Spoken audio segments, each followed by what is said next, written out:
For an entire season, he's been the man behind the curtain, the master of puppets, Dean Cipher. But after the explosive revelations of Gen V Season 2, Episode 7, we now know the terrifying truth. The man we called Cipher doesn't exist. The persona of Cipher is a facade, a living puppet controlled by the true mastermind, the burned, vengeful founder of Godolkin University himself, Thomas Godolkin. The man we saw was Doug Brightbill, a regular human utterly possessed by Godolkin's will.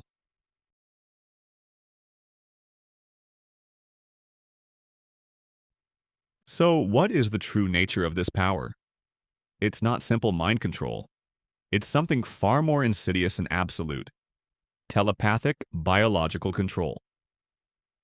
Total bodily puppetry. Godolkin doesn't suggest actions. He directly hijacks the nervous system. He can be in his own body while simultaneously controlling others, as if driving a car. The victim remains conscious, a prisoner in their own mind, forced to watch their body become a weapon. We witnessed this horror when he forced Jordan Lee to fight Moreau. Power nullification. By seizing control of a Supe's body, he neutralizes their abilities. They cannot use their powers unless he permits it. He turned polarity's own magnetic force against him, preventing an attack. Multitasking mayhem. The show's creator has confirmed Godolkin can control multiple bodies at once. He could, in theory, turn an entire campus of Supes into his personal army with a single thought. Immortality and sustenance. Godolkin survived a horrific lab fire and has been kept alive in a hyperbaric chamber for decades, suggesting a terrifying degree of immortality or extreme durability. In essence, fighting Godolkin means you are never fighting just him. You are fighting everyone he has under his control.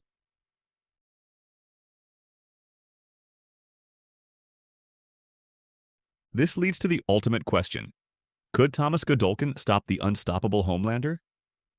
The answer is a fascinating and resounding maybe, but not in a straight fight. Let's break down this ultimate matchup. In one corner, Godolkin's terrifying advantage, his control. His power completely bypasses Homelander's physical invulnerability. It doesn't matter that Homelander's skin is impenetrable. The neural commands that move his body are not. If Godolkin can get a mental grip, he could theoretically freeze Homelander in place, ground him mid-flight, or shut down his heat vision by simply forcing his eyes closed. The psychological damage of being stripped of his agency would be a fate worse than death for Homelander's fragile ego. But in the other corner, we have Homelander's overwhelming advantage, his sheer instantaneous power. This battle would be a race against time. If Homelander uses his super speed and laser vision to blast Godolkin from 100 yards away, before Godolkin can even focus his power, the fight is over in a microsecond. It all comes down to a single question. Can Godolkin's mind move faster than Homelander's reflexes? Verdict. Godolkin is quite possibly the single biggest conceptual threat to Homelander we've seen, not because he can punch harder, but because he operates on a completely different, insidious battlefield. The body itself.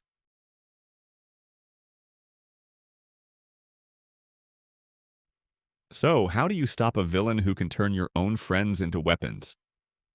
The series has given us crucial clues. The Puppet's rebellion. Doug Brightbill is now free from Godolkin's control. He knows Godolkin's plans, his methods, and potentially his limitations. A redeemed Doug teaming up with the newly healed polarity could be the key to undoing the damage he was forced to cause.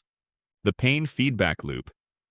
When Godolkin controlled Jordan, they reported feeling his constant, agonizing pain. This suggests a deep, two-way connection. What if our heroes could weaponize that? Could someone with high pain tolerance or regeneration, like Sam, willingly let Godolkin in, only to flood the connection with an overwhelming sensory attack? Overwhelm the system. Godolkin may have a limit to how many people he can control at once. A coordinated all-out attack from Marie, Jordan, Sam, Andre, and a newly empowered Kate could stretch his focus to the breaking point.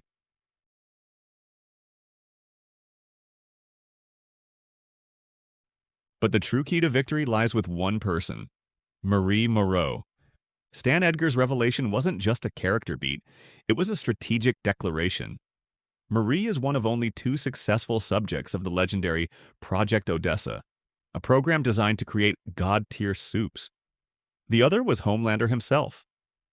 Marie is being set up as the only being with the potential power scale to rival both physical gods and psychic puppet masters. Her power biokinesis has evolved far beyond bloodbending. She resurrected her sister and healed Polarity's neurological damage. She can sense and manipulate the very biology of others, making her the perfect counter to Godolkin. Here's how she can win. Theory 1. The biological firewall. Godolkin's power works by hijacking the nervous system. Marie could use her biokinesis to temporarily rewire her allies' nervous systems, making them unreadable or incompatible with Godolkin's control signal, effectively immunizing them for a short time. Theory 2.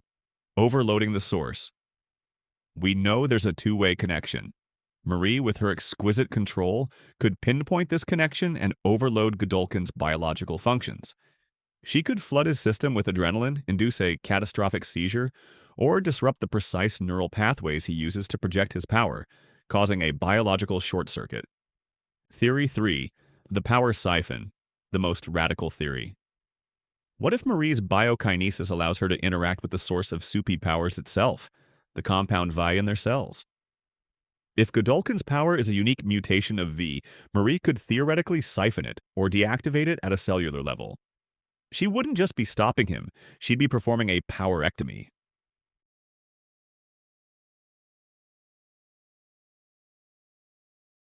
The finale is set for a catastrophic confrontation on two fronts, the physical and the biological. The culling has begun. The final scene of Episode 7 showed a healed Godolkin beginning his mission to cull the herd. Episode 8 will see this escalate into a campus-wide massacre, with our heroes fighting a mind-controlled army of their own friends. The power of trust. Marie's arc will culminate in her learning to fully trust and lead her team, Jordan, Andre, Sam, and Emma, to create an opening, while a redeemed Kate and a freed Doug Brightbill provide crucial intel on Godolkin's psyche. The vision comes true. Marie's sister, Annabeth, has had recurring precognitive visions of Marie lying in a pool of her own blood.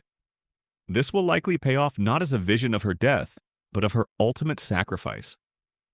To unleash her full power, she may have to push her body to the brink, using her own blood as a conductor to broadcast a neutralizing biological pulse that saves everyone. The battle won't be won by a punch, but by a paradigm shift. Marie Moreau won't overpower the Puppet Master. She will rewrite the rules of the game itself. The Puppet Master is about to meet his strings.